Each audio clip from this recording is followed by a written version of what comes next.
Үйлену тұрмыс құру деген келісімнің астында дейді.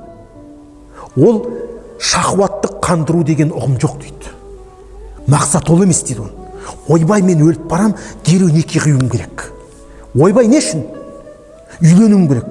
Немесе мен тұрмыс құруым керек. Не үшін? Ойбай, мен шыдай алмай жатырмын.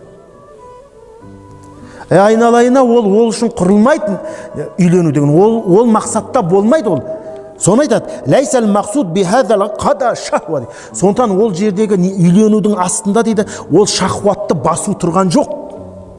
Өйткені ол негізгі мақсат емес. Дұрыс, оның астында бар ол мағына. Зинаға түсіп қалу қаупі болса, Алла сақтасын, күнәға түсіп қалу қаупі болса, оған жақсы үйленіп алу керек болады. Дұрыс, ана нәрсені басады.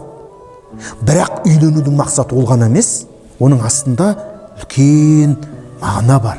Ол деген жаңа мейірімділік, рақымдылық бар. Екеу бір-бірін